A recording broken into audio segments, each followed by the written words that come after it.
Joaquín Víctor González fue un prominente político, historiador, educador, masón, filósofo, jurista y literato argentino, gobernador de La Rioja, su provincia natal, y varias veces ministro. Fue el nacionalizador y primer presidente de la Universidad de La Plata y fundador del Instituto Superior del Profesorado de Buenos Aires, además miembro de la Real Academia Española y de la Corte Permanente de Arbitraje Internacional de La Haya. Falleció siendo senador de la Nación. Era hijo de Joaquín González Gordillo y Zoraida Dávila Gordillo. Hizo los estudios primarios en las escuelas de su pueblo y los secundarios en Córdoba, donde se inició en el periodismo y literatura con solo 19 años. En 1886, a los 23 años, se recibió de abogado y doctor en Derecho en la Universidad Nacional de Córdoba. Se casa con Amalia Luna Olmos el 9 de julio de 1889, mientras era gobernador de La Rioja. De esa unión nacerán 10 hijos: César, Hortensia, Carlos Alberto, Héctor, Esther, Julio, Víctor, Jorge, Cecilia, Amalia y Estela. Su hijo, Julio B. González, fue un abogado, escritor y político socialista de actuación destacado durante la Reforma Universitaria de 1918.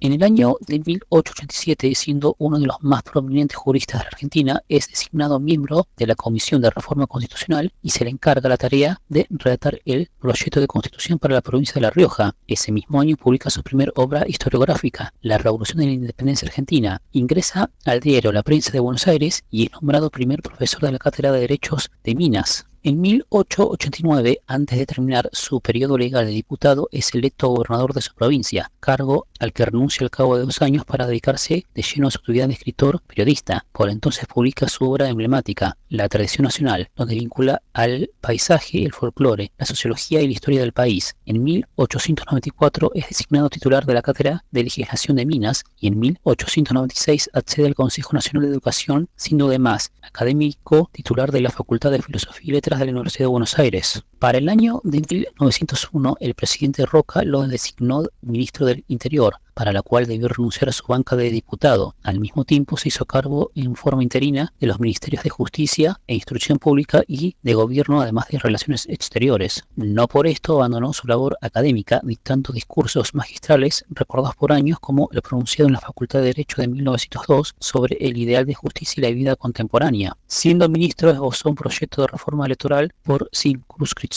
uninomal, el que convirtió en ley se tradujo en la descentralización comercial, gracias a la cual fue elegido Alfredo Palacios, primer diputado socialista de la Argentina y de Latinoamérica. González tuvo en el aspecto político posiciones de lineamiento sumamente conservador. En una oportunidad, cuando se le preguntó qué opinaba del sufragio universal, respondió: es el triunfo de la ignorancia universal. González y el ministro de Guerra, Pablo Riccieri, protagonizaron un escándalo el 4 de julio de 1902 al ser exhumados los restos del general Manuel Belgrano. Estos fueron hallados en sorprendente buen estado. Los 2 ministros que presenciaban la ceremonia hallaron algunos dientes sueltos, de los cuales se apoderaron sin dar cuenta a nadie. Se dice que el clamor de la prensa ante el hecho los obligó a devolverlos unos días más tarde. El presidente Manuel Quintana lo designó nuevamente ministro de Justicia e Instrucción Pública en 1904, cargo desde el cual Joaquín González creó el seminario pedagógico, más tarde llamado Instituto Nacional del Profesorado Secundario de Buenos Aires, el cual contó con un numeroso plantel de profesores extranjeros, en su mayoría alemanes, y que actualmente lleva su nombre. Al año siguiente crea la Universidad Moderna de La Plata, conforme a los progresos de la ciencia de la época. Tras la muerte del presidente Quintana en 1906, Figueroa Alcorta le designa el cargo de presidente de dicha universidad, más tarde denominado rector, puesto que ocupa hasta 1918. Al abandonar este cargo es despedido